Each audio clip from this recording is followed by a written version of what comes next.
Saudari-saudaraku yang terkasih, berjumpa kembali bersama saya Inspirasiku di Antara. Renungan harian Rabu 29 November, Pekan Biasa ke-34. Semoga kita bersama keluarga dan komunitas kita selalu dalam keadaan baik, sehat, dan tetap bersemangat. Marilah kita mengawali renungan kita dengan tanda kemenangan Kristus. Dalam nama Bapa dan Putra dan Roh Kudus. Amin. Allah Bapa yang Maha Kuasa, Engkau menghadirkan sabdamu dalam diri Yesus Kristus Putramu. Semoga sabdamu yang telah diwartakannya itu mencerahkan budi dan hati kami, sebab Dialah Tuhan pengantara kami, yang bersama dengan Dikau dalam persatuan Roh Kudus, hidup dan berkuasa Allah sepanjang segala masa. Amin. Dalam nama Bapa dan Putra dan Roh Kudus. Amin. Inspirasi kita hari ini dari Injil Suci menurut Lukas bab 21 ayat 12 sampai 19. Marilah kita siapkan kitab suci kita masing-masing. Kita akan membaca bersama-sama lalu merenungkannya. Pada waktu itu, Yesus berkata kepada murid-muridnya, "Akan datang harinya kalian ditangkap dan dianiaya.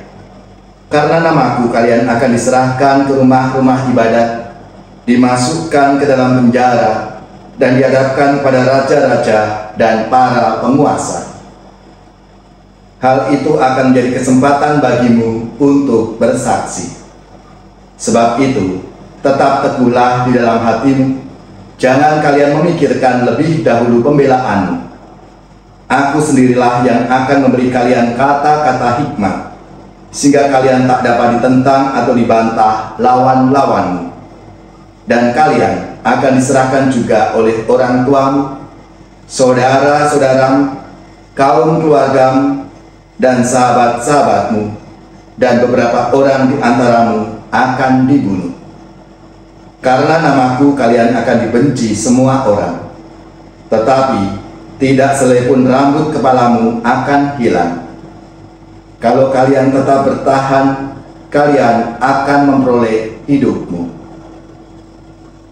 Demikianlah sabda Tuhan. Terpujilah Kristus. Saudari-saudaraku yang terkasih, mungkin seringkali kita bertanya-tanya, mengapa kita seolah mendapatkan nasib yang selalu tidak enak ketika kita mengikuti Kristus. Banyak saudara-saudara kita yang sering dianiaya karena iman, bahkan ketika mereka harus mendapatkan perlakuan yang tidak menyenangkan dari saudara-saudari kita yang berkeyakinan lain. Mulai dari dilarang beribadah, dilarang membangun gereja, dan bahkan gereja dihancurkan. Dan masih banyak tentunya pengalaman-pengalaman yang tidak mengenakan bagi kita para pengikut Kristus ini. Dari beberapa kasus itu, tentunya kita pasti bertanya, di manakah Kristus yang kita imani itu? Apakah Kristus tidak menolong kita sehingga Dia membiarkan kita dianiaya? Kita selalu percaya bahwa Yesus akan menolong kita, tetapi dalam kenyataannya malah sebaliknya.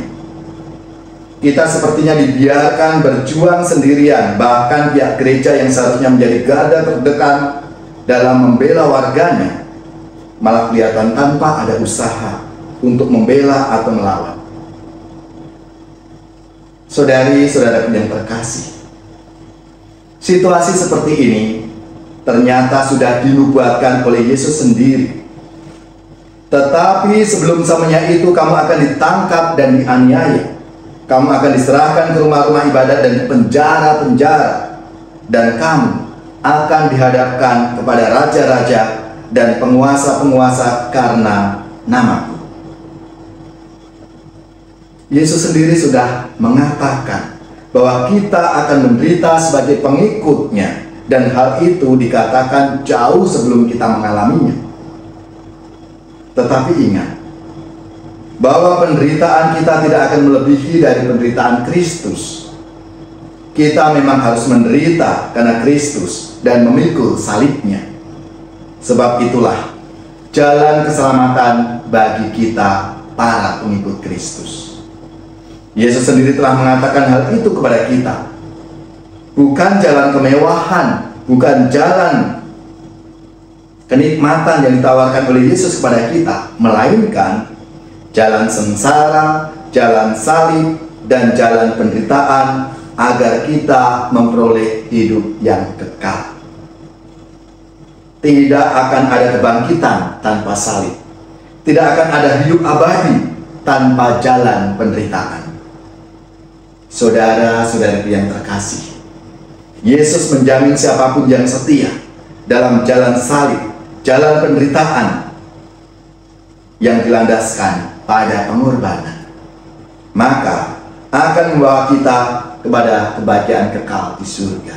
Maka marilah saudari-saudari yang terkasih, kita mohon rahmat-Nya supaya kita diberikan kekuatan meskipun banyak tantangan-tantangan yang harus kita hadapi sebagai murid-murid Kristus, mengalami penolakan karena Kristus, tapi kita diajak untuk terus berjuang, untuk terus maju, dan kita mohon bantuan rahmat Tuhan supaya kita dimampukan untuk memikul salib hidup kita setiap hari.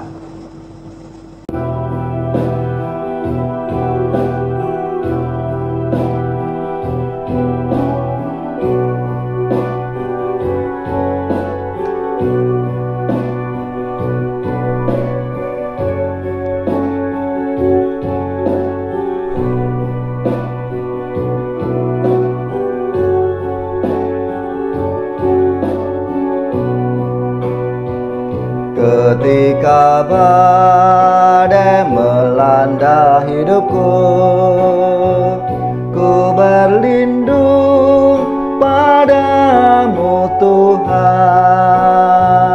Apabila ombak menimpa jalanku, ku bersandar padamu Tuhan. Padamu Tuhan, harapku telah ku pautkan. Hanya padamu Tuhan, hidupku akan ku serahkan. Engkaulah Tuhan cahaya jiwaku, penerang di jalan hidupku. Engkaulah Tuhan penghibur diriku,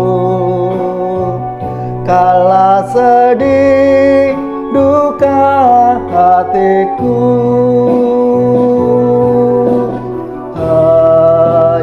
Padamu Tuhan, harapku telah ku pautkan. Hanya padamu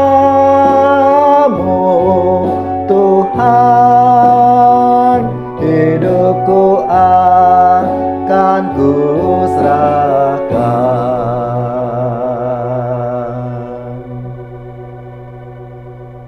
Saudari-saudaraku yang terkasih, marilah kita mengakhiri renungan kita hari ini dengan mohon berkat Tuhan, dan kita akan menerima tugas berutusan.